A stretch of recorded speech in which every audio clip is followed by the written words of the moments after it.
ನಾನೀಗ ಊಟ ಮಾಡ್ಕೊಂಡ್ ಬರ್ತೀನಿ. ಅಷ್ಟರಲ್ಲಿ ನೀವೆಲ್ಲರೂ ಒಂದು ನಿರ್ಧಾರಕ್ಕೆ ಬಂದ್ಬಿಡಿ. ಯಾವ್ದ್ರ ಬಗ್ಗೆ?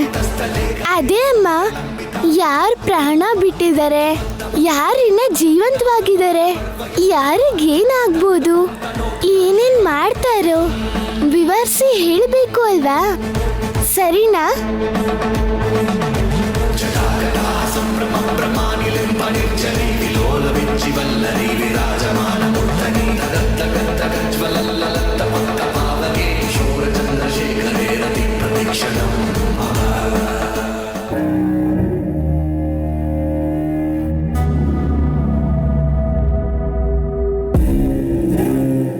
ಮಾಮ್, ಏನ್ ಯೋಚಿಸ್ತಾ ಇದ್ದೀರಾ? ಬದುಕಿರೋ ಅಂತ ಈ 4 ದಿನದಲ್ಲಿ ಇನ್ನು ಎಷ್ಟು ಜನ ಸಾಯಿಸೋಣ ಅಂತ ಯೋಚಿಸ್ತಾ ಇರ್ಬೇಕು. ಏಯ್, ಹೋಗೆ ಆಚೆ. ಹಾ, ಆಚೆ ಏನಿದೆ ಹೋಗೋದಕ್ಕೆ? ಏಯ್, ಸುಮ್ನೆರೆ ನೀನು. ಅಯ್ಯ, ಈಗಾಗ್ಲೇ ಮಾಮ್ ಬೇಜಾರಲ್ಲಿದ್ದಾರೆ. ಯಾರು ಪೀಡಿಸ್ತಿದ್ದಾರೆ ರಾಜ? ಚೆನ್ನಾಗೇ ಇದಾರಲ್ಲ. ಮಾನಸಿಕವಾಗಿ ಸಂಘರ್ಷಕ್ಕೆ ಗುರಿ ಆಗ್ತಾ ಇದ್ದೀನಿ ಅಂತ ಹೇಳ್ತಿದ್ದಾನೆ. ವೈ? ಅರ್ಧ ಆಯಸ್ಸಿಂದ ಅನಂತ ಲೋಕಕ್ಕೆ ಹೋಗೋದು ನಾನೇ ಅಂತ ವಿಶಾಲಾಕ್ಷಿ ಬೆರಳು ಮಾಡಿ ತೋರ್ಸದ್ಲಲ್ಲ. ನೀವು ಕೂಡ ಬೆರಳು ತೋರ್ಸಿ. ಹಾ, ಏನು? ನನ್ ದೇಹನ ಅದ್ ಹೇಗ್ ಮೇಲೆ ಕೆತ್ತುತ್ತೀರಾ ಅನ್ನೋ ಸಂದೇಹನ ನಿವಾರಣೆ ಮಾಡ್ಕೊಳ್ಳಿ ಅಂತನ್ನಿ. ಅವಳು ಹೇಳಿದ್ಲು ಅಂದ್ರೆ ಅದು ಖಂಡಿತ ನಡೆಯತ್ತೆ ಹಾಸಿನಿ. ಚಿಲ್ ಬ್ರೋ, ಒಳ್ಳೇದ್ ನಡೀತಿರುವಾಗ ಹ್ಯಾಪಿಯಾಗಿ ಫೀಲ್ ಆಗ್ಬೇಕು ತಾನೆ? ಏಯ್, ಸುಮ್ನೆ ನನ್ನ ಹತ್ರ ಒದೆ ತಿನ್ಬೇಡ. ಹೋಗೆ ಮುಚ್ಕೊಂಡು ಇಲ್ಲಿಂದ. ಖಾಲಿ ಬ್ರೈನ್ ಇಟ್ಕೊಂಡು ಎಷ್ಟು ದಿನ ಇರ್ತೀರಾ ಹೇಳಿ? ಅಷ್ಟಕ್ಕೂ ನೀವು ಯೋಚನೆ ಮಾಡ್ಬೇಕಾಗಿರೋದು ನಿಮ್ ಬ್ರೈನ್ ಬಗ್ಗೆ ಅಲ್ಲ ಡಿಯರ್. ಮತ್ತೆ ಆಕ್ಸಿಡೆಂಟ್ಗೆ ಒಳಗಾಗಿ ಕೋಮಾಯಿಂದ ಹೊರಗಡೆ ಬಂದಿರೋ ನೈನಿ ಅಷ್ಟು ಬೇಗ ಅದ್ ಹೇಗ್ ಹುಷಾರಾದ್ಲು ಅಂತ. ನಿಜಾನೇ ಕಣೋ. ಅರೇ, ಅನಾವಶ್ಯಕವಾಗಿ ಹೇಳ್ಬಿಟ್ಟೆ ಅನ್ಸುತ್ತೆ. ನಾನು ಹೋಗ್ತೀನಿ. ಏಯ್, ಎಲ್ಲಿಗೆ ಹೋಗ್ತಿದ್ಯಾ? ಇರೋ. ನನ್ನನ್ ಯಾಕೆ ಹಿಡ್ಕೊಂಡಿದ್ದೀರಾ ಅತ್ತೆ? ಡ್ಯುಯೆಟ್ ಸಾಂಗ್ ಹಾಡೋಣ ಅಂತ. Hey, come on baby, so nice of you darling. ಅಯ್ಯೋ, ಏಯ್, ಛೀ, ಬಿಡೆ, ಛೀ. ಗೊತ್ತಾಯ್ತಾ? ನನ್ನನ್ ಹಿಡ್ಕೊಂಡ್ರೆ ಹೀಗೆ ಇರುತ್ತೆ ನಿಮ್ಗೆ. ಅಯ್ಯೋ, ಹೋಗ್ಲಿ ಬಿಡಿ ಮಾಮ್. ನಮ್ಗೇನೋ ಕ್ಲೂ ಸಿಕ್ಕಾಯ್ತಲ್ಲ. ಏನೋ ಅದು? ಅಯ್ಯ, ಕೋಮಾಯಿಂದ ಆಚೆಗೆ ಬಂದಿರೋ ನೈನಿ ದೇವಿಪುರದ ಅಜ್ಜಿನ ಅಷ್ಟು ಈಸಿಯಾಗಿ ಹೇಗೆ ಗುರುತಿಡಿತಾಳೆ? ಜೊತೆಗೆ ಮುಕುಂದ ವೈಶಾಲಿ ಹೆಸರು ಅವಳಿಗೆ ಹೇಗೆ ಗೊತ್ತು? ದಿವ್ಯ ದೃಷ್ಟಿಯಿಂದ ರಾಜ. ಚೆನ್ನಾಗೇ ಇದೆಯಲ್ಲ. ದಿವ್ಯ ದೃಷ್ಟಿಯಿಂದ ಭವಿಷ್ಯದಲ್ಲಿ ಆಗೋದನ್ನ ನೋಡ್ಬೋದೇ ಹೊರತು ಹೆಸರು ಹೇಳಕ್ ಆಗಲ್ಲ. ವಯಸ್ಸಾಗಿರೋರ್ನ ಅಜ್ಜಿ ಅಂದೆ ಬೇಬಿ ಅನ್ನಕ್ಕಾಗತ್ತ ಅತ್ತೆ? ನನ್ ತಂಗಿ ನೈನಿ ಹಾಗಂದಿದ್ದಕ್ಕೇನೆ ನೀವ್ ತುಂಬಾ ಯೋಚಿಸ್ತಾ ಇದ್ದೀರಾ ಅನ್ಸತ್ತೆ. ಏಯ್, ನಮ್ಮನೇನ್ ಮುಟ್ಟಾಳ್ರು ಅನ್ಕೊಂಡಿದ್ಯೇನೆ? ನೀವ್ ಅನ್ಕೊಂಡಿದ್ದೀರಲ್ಲ, ನಾನಿನ್ಯಾಕೆ ಅನ್ಕೋಬೇಕು ಸುಮ್ನೆ? ಏಯ್, ಇವಳತ್ರ ಏನೋ ಮಾತು, ಹೋಗ ಕೇಳು. ಹಾ, ಹೋಗ್ತೀನಿ. ಒಂದೊಂದು ಪ್ರಶ್ನೆ ಅಲ್ಲ ಶೇರ್ ಖಾನ್, 100 ಪ್ರಶ್ನೆಗಳನ್ನ ಒಂದೇ ಸಲ ಕೇಳಿ. Single answer. ಏನದು? I don't know. ನನಗೇನ್ ಗೊತ್ತು? ಹುಣ್ಸೆಕಾಯಿ ತೊಕ್ಕು. ಇವಳು ಟಾರ್ಚರ್ ಇಂದ ನಾನು ಬೇಗ ಹೋಗ್ಬಿಡ್ತೀನಿ ಅನ್ಸುತ್ತೆ.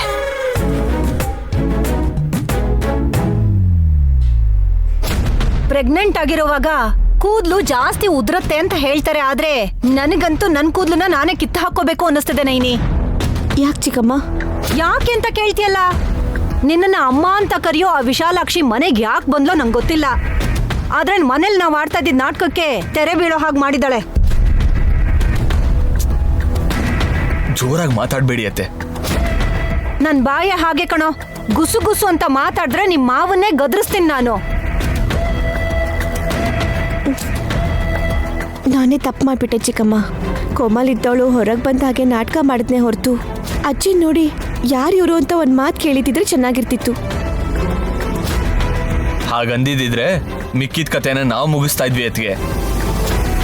ಈಗೇನು ಮಾಡೋಣ? ಅತ್ತೆ ಭಾವ ಮತ್ತೆ ಯೋಚನೆಯಲ್ಲಿ ಮುಳುಗಿದ್ದಾರೆ.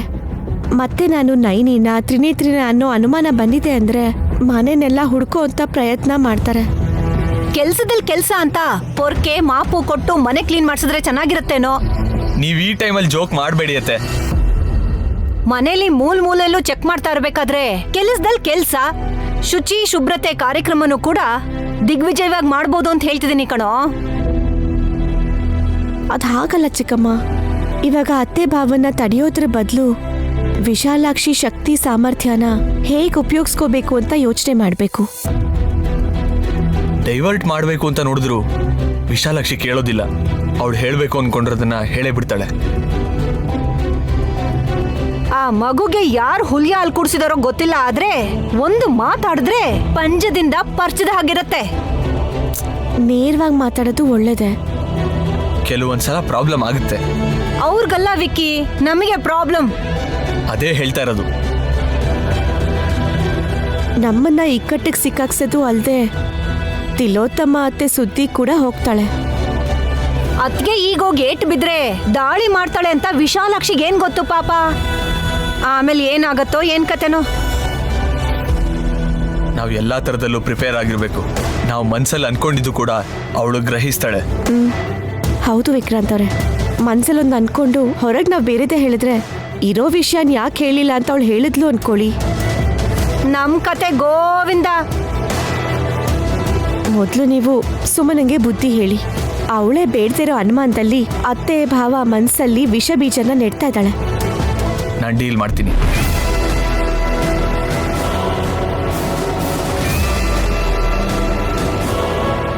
ಬೀಜ ಬಿತ್ತೋದಲ್ಲ ನೈನಿ, ಯಾವಾಗ್ಲೂ ಆ ಬೀಜನ ಬಿತ್ತಿ ಅದು ದೊಡ್ಡ ಮರ ಆಗೋಗಿದೆ.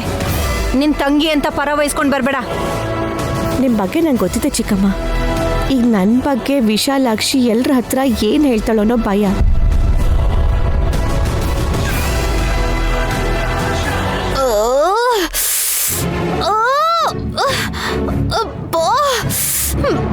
ಹಾಗ್ಯಾಕೆ ಕೈಯಲ್ಲಿ ಹೊಡ್ಕೋತಾ ಇದೀಯಾ? ಕಲ್ಲಲ್ಲೇ ಹೊಡ್ಕೋಬೋದಲ್ಲ. ಬಾ, ಸುತ್ಕೇಲ್ ಹೊಡೆದ್ರು ಕೂಡ ತಲೆನೋವು ಹೋಗಲ್ಲ ಅನ್ಸತ್ತೆ ರೀ. ಯಾಕೆ ಬಂತು ಆ ನೋವು? ಅಸೂಯೆ ಜಾಸ್ತಿ ಆಗಿದ್ದಕ್ಕ? ಈ ಮಾತ ನೀವು ಪದೇ ಪದೇ ಹೇಳಿ ನನಗ್ ನೋವು ಕೊಡೋದೇ ನಿಮ್ ಉದ್ದೇಶ ಅನ್ಸುತ್ತಲ್ವಾ? ನನಗೆ ತುಂಬಾ ಕೆಲಸ ಇದೆ ಸೋಮರ. ಲ್ಯಾಪ್ಟಾಪ್ ಅಲ್ಲಿ ಚಾರ್ಜ್ ಇಲ್ಲ ಅಂತ ಸುಮ್ಮನಿದ್ದೀನಿ. ನಿಮ್ ಪ್ರಪಂಚ ನಿಮ್ಗೆ, ಆದ್ರೆ ನಿಮ್ ಮನೇಲಿ ನಡೀತಿರೋ ಮೋಸ ನಿಮಗ್ ಗೊತ್ತಾಗ್ತಾ ಇಲ್ವಾ? ಹಾಗೆ ಮಾಡಿದ್ರೆ ನಾಶ ಆಗ್ಬಿಡ್ತೀಯ, ಹೇಳ್ತಾ ಇದ್ದೀನಿ. ಅಬ್ಬಾ, ನಾನಲ್ಲ ರೀ. ನನ್ನನ್ ಬಿಟ್ಟು ನೀವ್ ಎಲ್ರಿಗೂ ತುಂಬಾ ಚೆನ್ನಾಗಿ ರೆಸ್ಪೆಕ್ಟ್ ಮಾಡ್ತೀರಾ. ವಿಷಯ ಹೇಳು ಸುಮನ. ನಮ್ಮ ಅಕ್ಕನ್ ತರ ಇದ್ದಾಳೆ ಅಂತ ದೇವಿಪುರ ತ್ರಿನೇತ್ರಿ ಈ ಮನೆಗೆ ಕಾಲಿಟ್ಲು ಅಂತ ಅನ್ಕೊಳ್ಳೋಣ. ಇಬ್ರು ಒಂದೇ ಮನೇಲಿದ್ರು ಕೂಡ ಕೋಮಾಯಿಂದ ನಮ್ಮ ಅಕ್ಕ ಹೊರಗ್ ಬರೋವರೆಗೂ ಇಬ್ರು ಈ ಮನೇಲೇ ಇದ್ದು ನಾಟಕ ಮಾಡ್ತಿದ್ರು ಅಂತ ನಂಗೆ ಅರ್ಥ ಆಯ್ತು. ಇಬ್ರಲ್ಲ ಸುಮನ, ಇರೋದೊಬ್ರೆ. ಈಗ್ಲೂ ಒಬ್ರೇ, ಇನ್ನೊಬ್ಳು ಓಡ್ ಹೊಟ್ಟೋದ್ಲಲ್ಲ. ಇಬ್ರು ಯಾವತ್ತೂ ಇರಲ್ಲ ಸುಮನ. ಒಬ್ರಿದ್ರೆ ಇನ್ನೊಬ್ರು ಇರ್ತಾ ಇರ್ಲಿಲ್ಲ. ಯಾರ ಪಕ್ಕ ಇದ್ರು ಇನ್ನೊಬ್ರು ಬಲ್ಗಡೆಗೆ ಬಂದ್ ನಿಂತ್ರೆ ಇವ್ರು ಅವ್ರಾಗ್ತಾ ಇದ್ರು, ಅವರು ಇವ್ರು ಆಗ್ತಾ ಇದ್ರು. ಆ ನೀವ್ ಹೇಳಿದ್ ನಿಮ್ಗೆ ಅರ್ಥ ಆಗ್ಬೇಕು ಬಿಡಿ. ಸರಿ ಬಿಡು. ಅಷ್ಟಕ್ಕೂ ನಿನಗೇನು ಅರ್ಥ ಆಯ್ತು ಅದನ್ನ ಹೇಳು. ಕೋಮಾಯಿಂದ ಆಚೆ ಬಂದಿರೋದು ನಮ್ಮ ಅಕ್ಕ ಅಲ್ಲ ರೀ. ವಾಟ್? ನೀವ್ ಹೇಗ್ ಶಾಕ್ ಆಗ್ತೀರಾ ಅಂತಾನೆ ಕುಡಿಯೋ ನೀರು ರೆಡಿ ಇಟ್ಟಿದ್ದೆ, ತಗೊಂಡ್ ಬರ್ಲಾ? ಬೇಕಾಗಿಲ್ಲ, ಕಂಟಿನ್ಯೂ ಮಾಡು. ನಮ್ಮ ಅಕ್ಕ ಆಗಿದ್ದಿದ್ರೆ ದೂರದೃಷ್ಟಿ ದಿವ್ಯ ದೃಷ್ಟಿಯಿಂದ ವಿಶಾಲಾಕ್ಷಿ ಕಣ್ಮುಂದೆನೆ ಎಲ್ಲಾ ವಿಷಯ ತಿಳ್ಕೊಂಡು ಇಷ್ಟು ಕನ್ಫ್ಯೂಸ್ ಆಗುವಂತ ಪರಿಸ್ಥಿತಿನ ತಂದ್ಕೊಳ್ಳಲ್ಲ. ಅವಳು ತ್ರಿನೇತ್ರಿನೇ. ಮತ್ತೆ ಅತ್ಗೆ ಏನಾದ್ರು ತ್ರಿನೇತ್ರಿ ಆಗಿದ್ದಿದ್ರೆ ಇಲ್ಲೇ ಯಾಕಿರ್ತಿದ್ರು? ನಮ್ಮ ಅಕ್ಕ ಏನಾದ್ಲು ಅಂತ ನಂಗೆ ಗೊತ್ತಿಲ್ಲ, ಆದ್ರೆ ನನ್ನ ಅಂದಾಜ್ ಪ್ರಕಾರ ಅವತ್ತವಳು ದೇವಿಪುರಕ್ಕೆ ಹೋದಾಗ ಆಕ್ಸಿಡೆಂಟು ತ್ರಿನೇತ್ರಿಗಾದ್ರೆ ನಮ್ ನೈನಿ ಅಕ್ಕನ್ಗೆ ಹಾಗಾಗಿರ್ಬೋದು ಅಂತ ಬಾವ ಇಲ್ಲ ಕರ್ಕೊಂಡ್ ಬಂದ್ರು. ಮಿಕ್ಕಿದ ಕತೆ ಎಲ್ಲ ನಿಮ್ಗೆ ಗೊತ್ತಿದೆ ಅಲ್ವಾ? ಇದು ಹೊಸ ಕತೆಗೆ ಸರಿ ಆಗುತ್ತೆ ಸುಮನ. Keep it up. ನಾನೇನ್ ಇಲ್ಲಿ ಸ್ಟೋರಿ ಹೇಳ್ತಿಲ್ಲ ರೀ, ಚೆನ್ನಾಗಿ ಯೋಚನೆ ಮಾಡಿ. ಚೆನ್ನಾಗಿ ಯೋಚನೆ ಮಾಡು. ಸ್ವಲ್ಪ ರಿವರ್ಸ್ ಅಲ್ಲಿ ಯೋಚನೆ ಮಾಡಿದ್ರೆ ನಾನೇ ಸಿಕ್ಕಾಕೊಂಡ್ಬಿಡ್ತಿದ್ದೆ.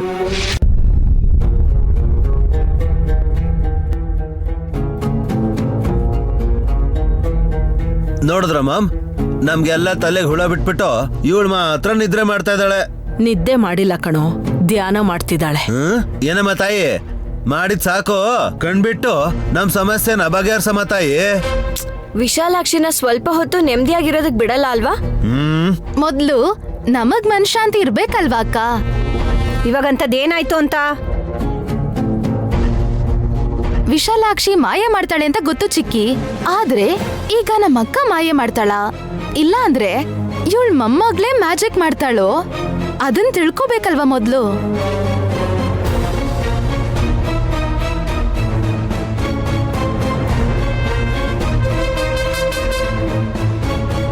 ನಿಜ ಹೇಳಿ ಅಂತ ಶಿವನ್ ಭಕ್ತೇನೆ ಹೇಳ್ತಾ ಇದ್ದಾಳಲ್ಲಮ್ಮ.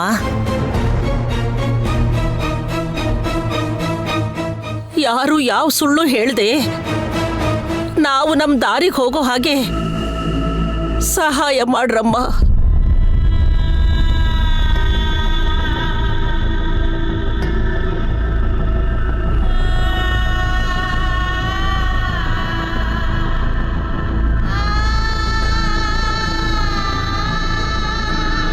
ಅಜ್ಜಿ, ನೀವು ದೊಡ್ಡೋರು, ದಯವಿಟ್ಟು ಕೈ ಜೋಡಿಸ್ಬೇಡಿ. ನನ್ ಮೊಮ್ಮಗಳೇ ಈಗ ಮಾತು ಮರೆಸಿ ಮಾತಾಡಿದ್ರೆ ನನಗೆ ಕೈ ಕಾಲೇ ಆಡೋದಿಲ್ಲ ಅಲ್ವೇನಮ್ಮ? ರತ್ನ ಅಜ್ಜಿ, ಇದು ನಮ್ ನೈನಿಯತ್ಗೆ. ನಿನಗೆ ಕೈ ಮುಗಿತೀನಪ್ಪ. ಬುದ್ಧಿ ಇರೋನು ಒಳ್ಳೆ ಹುಡುಗ, ಈ ಕುಟುಂಬನ ಕಾಪಾಡೋನು ನೀನು ಅಂತ ಅನ್ಕೊಂಡಿದ್ದೆ. ಆದ್ರೆ ನನ್ನ ಮೊಮ್ಮಗಳನ್ನೇ ನನ್ನಿಂದ ದೂರ ಮಾಡ್ಬೇಕೆಂದಿರೋ ಮೋಸಗಾರ ಅನ್ಕೊಂಡಿರ್ಲಿಲ್ಲ. ಅಜ್ಜಿ, ವಿಕ್ರಾಂತ್ ಅವ್ರನ್ನ ಹಾಗನ್ಬೇಡ. ಅವರು ಈ ಕುಟುಂಬಕ್ಕೋಸ್ಕರ ಮಾತ್ರ ಅಲ್ಲ, ನಿನ್ ಕ್ಷೇಮದ ಬಗ್ಗೆ ಕೂಡ ಯೋಚನೆ ಮಾಡ್ತಾ ಇದ್ದಾರೆ. ಈ ಮಾತನ್ನ ನೀನು ತ್ರಿನಯನಿಯಾಗಿ ಹೇಳ್ತಿದ್ಯಾ, ತ್ರಿನೇತ್ರಿಯಾಗಿ ಹೇಳ್ತಿದ್ಯಾ?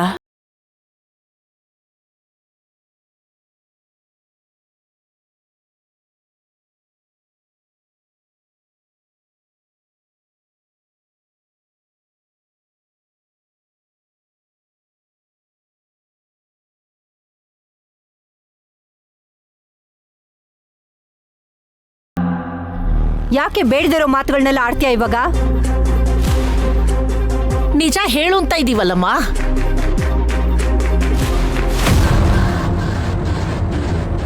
ಅವಳು ನೈನಿ ಆಗಿರೋದಾದ್ರೆ ನಿಮ್ ಮೊಮ್ಮಗಳಿಗೋಸ್ಕರ ಮತ್ತೆ ಯಾರಾದ್ರೂ ಒಬ್ರು ಹುಡ್ಕೊಂಡು ಹೋಗ್ಲೇಬೇಕು. ಆಲ್ರೆಡಿ ವಿಶಾಲ್ ಬ್ರೋ ಹೋಗಿದ್ದಾನಲ್ಲ ಅದಕ್ಕೆ. ಅಂದ್ರೆ ಈ ಅಜ್ಜಿ ಸುಳ್ಳು ಹೇಳಿದಕ್ಕೇನೆ ಅಲ್ವಾ ಅನಾವಶ್ಯಕವಾಗಿ ವಿಶಾಲ್ ನಾಚೆ ಕಳ್ಸಿದ್ರು. ಅವ್ರಾಗ್ದಿರೋ ಗುಂಡಿಲಿ ಅವರೇ ಬೀಳಂಗಾಯ್ತು ಅಜ್ಜಿ ಪರಿಸ್ಥಿತಿ. ಏನ್ ಮಾಡೋದಮ್ಮ, ಹಾಗೆ ಹೇಳು ಅಂತ ನನ್ನ ಮೊಮ್ಮಗಳು ತ್ರಿನೇತ್ರಿನೇ ಹೇಳಿದ್ಲು. ಒಳ್ಳೇದು.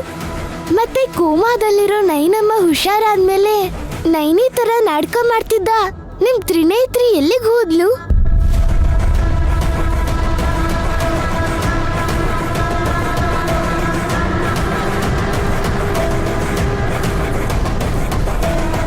ಅವಳು ಓಡ್ ಹೋದ್ಲು ಅಂತ ಅಂದ್ರಲ್ಲ. ಯಾಕೆ ಓಡೋಗ್ಬೇಕು? ಇಷ್ಟು ದಿನ ನಯನಿಯಾಗಿ ನಟಿಸಿದ್ದಕ್ಕೆ ನಾನು ಅವಳನ್ನ ಪೊಲೀಸರಿಗೆ ಹಿಡ್ಕೊಡ್ತೀನಿ ಅನ್ನೋ ಭಯದಿಂದ ಹೊರಟು ಹೋಗಿದ್ದಾಳೆ ಅನ್ಸುತ್ತೆ. ತಪ್ಪು ತಿಳ್ಕೊಂಡಿದ್ದೀರಾ? ನೈನಮ್ಮ, ನೀನ್ ಹೇಳು, ತ್ರಿನೇತ್ರಿ ಎಲ್ಲಿದ್ದಾಳೆ? ವಿಶಾಲಾಕ್ಷಿ, ಹೇಳಮ್ಮ. ನಿನ್ನ ಅಮ್ಮ ಅಂತ ಕರೀತಿದ್ದೀನಿ ಅಂದ್ರೆ ನೀನು ನೈನಿ ಅಮ್ಮನೇ ತಾನೆ? ನೈನಿನೇ. ಆದ್ರೆ ತ್ರಿನೇತ್ರಿ ಎಲ್ಲಿದ್ದಾಳೆ ಅಂದ್ರೆ ಏನ್ ಹೇಳ್ಬೇಕು? ನಿಜ ಹೇಳು. ಹಾಗೆ ಹೇಗೆ ಹೇಳ್ತೀರಾ? ಲೇ, ನೀನ್ ಮಧ್ಯದಲ್ಲಿ ಮಾತಾಡ್ಬೇಡ ಕಣ, ಅವಳು ಮಾತಾಡ್ಲಿ ಬಿಡ. ನೀನ್ ಹೇಳಕ್ಕ. ಹೇಳು ನೈನಿ. ಎಲ್ರೂ ನಿನ್ನ ನೈನಿ ಅಂತ ಕರೀತಿದ್ರೆ ಹಾಗಾದ್ರೆ ನನ್ನ ಮೊಮ್ಮಗಳು ತ್ರಿನೇತ್ರಿ ಈಗ ಎಲ್ಲಿ ಹೋದ್ಲು?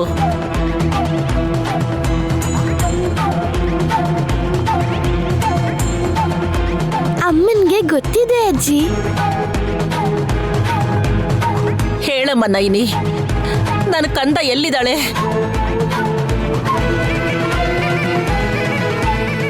ತ್ರಿನೇತ್ರಿ ಅಮ್ಮನವ್ರ ಹತ್ರ ಇದ್ದಾಳೆ.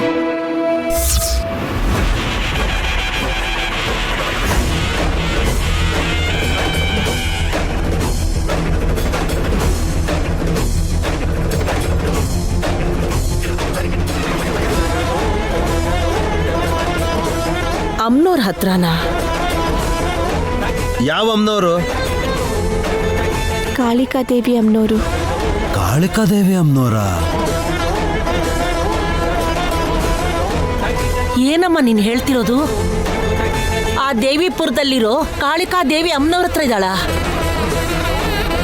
ಅಮ್ನೋರೇನಾದ್ರೂ ನಿಮ್ ಸಂಬಂಧಿಕರ? ಅಲ್ಲಿಗೆ ಹೋಗಿದ್ಲು, ಅವ್ರ ಜೊತೆನೆ ಇದ್ದಾರೆ ಅಂತ ನಮ್ಮ ಅಕ್ಕ ಕತೆ ಹೇಳ್ತಿದ್ರೆ ನೀವು ಕೂಡ ಬಾಯ್ ಬಿಟ್ಕೊಂಡು ನಂಬ್ತಾ ಇದ್ದೀರಲ್ಲ. ನೈನಮ್ಮ ಹೇಳ್ತಾ ಇರೋದು ನಿಜಾನೇ ಸುಮನ.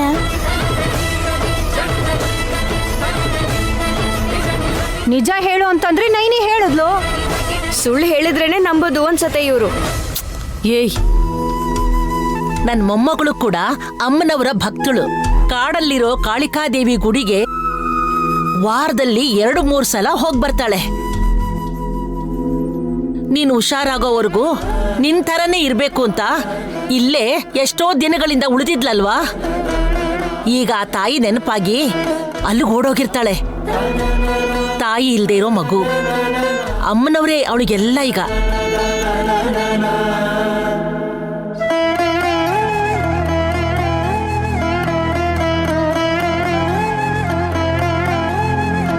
ಅಜ್ಜಿ,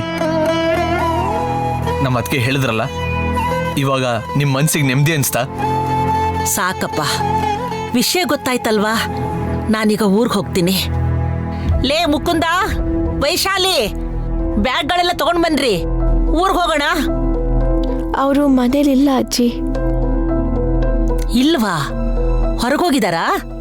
ತ್ರಿನೇತ್ರಿನ ದೇವಿಪುರ ಕಾಳಿಕಾ ದೇವಿ ಹತ್ರ ಕಳ್ಸಿದ್ದು ಅವರಿಬ್ರೆ.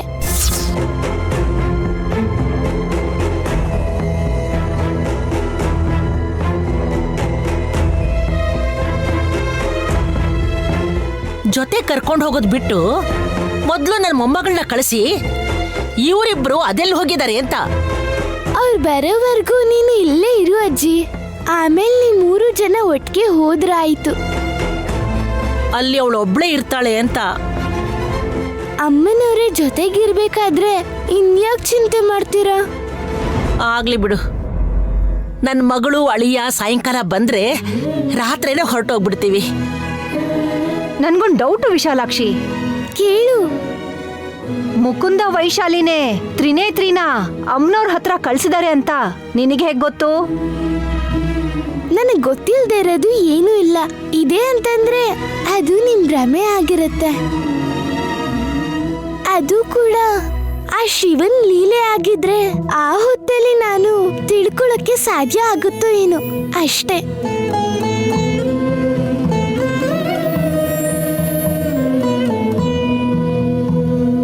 ಇಂಥ ಶಾಕ್ಗಳು ವಿಶಾಲಾಕ್ಷಿ ತುಂಬಾನೇ ಕೊಡ್ತಾಳೆ. ಒಟ್ನಲ್ಲಿ ಅವಳು ನನ್ನ ತಂಗಿ ನೈನಿ ಅಂತ ಗೊತ್ತಾಗೋಯ್ತು. ತ್ರಿನೇತ್ರಿ ದೇವಿಪುರ ಅಮ್ಮನವ್ರ ದೇವಸ್ಥಾನಕ್ಕೆ ಹೋಗಿದ್ದಾಳೆ. ಇವಾಗ್ಲಾದ್ರೂ ಕ್ಲಾರಿಟಿ ಸಿಕ್ತು ಅಲ್ವಾ?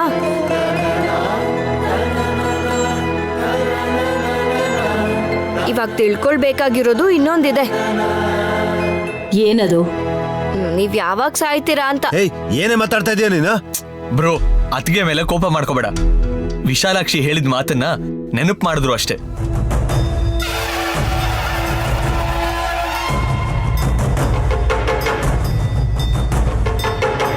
ಈ ಹುಡುಗಿ ಹೇಳೋದೆಲ್ಲ ನಿಜಾನೇ ಆಗ್ತಿರ್ಬೇಕಾದ್ರೆ ಅನಾವಶ್ಯಕವಾಗಿ ಅತ್ತೆ ಆಯುಸ್ನ ನೀವೇ ಹತ್ರ ಇದ್ದು ಕಡಿಮೆ ಮಾಡಿಸ್ತಾ ಇದ್ದೀರಲ್ಲ. ವಿಶಾಲಾಕ್ಷಿ, ನೀನೇನೇನು ಹೇಳ್ಬೇಡಮ್ಮ. ಈಗಲೇ ಭಯ ಆಗ್ತಿದೆ ನನಗೆ. ಭಯ ಯಾಕೆ ಅಮ್ಮ? ಸುಳ್ಳು ಹೇಳೋದು ಸುಲಭ, ಆದರೆ ನಿಜ ಹೇಳೋದು, ಅದನ್ನು ನಿಭಾಯಿಸೋದು ತುಂಬ ಕಷ್ಟ ಅಂತ ಅರ್ಥ ಆಗಿದೆ. ನೀನು ತಂದಿಡೋ ಪ್ರಶ್ನೆಗಳ ಮುಂದೆ ನಾವು ಏನು ಮಾಡಬೇಕು ಗೊತ್ತಿಲ್ಲದೆ ಇರೋಂಥ ಸ್ಥಿತಿಗೆ ಹೋಗ್ತಾ ಇದ್ದೀವಿ. ಅಷ್ಟು ಖಚಿತವಾಗಿ ಹೇಳ್ತಿರೋವಾಗ ನನ್ನ ಆಯಸ್ಸಿನ ಬಗ್ಗೆ ತಿಳ್ಕೋಬೇಕು ಅಂತ ಅನ್ನಿಸ್ತಾ ಇದೆ.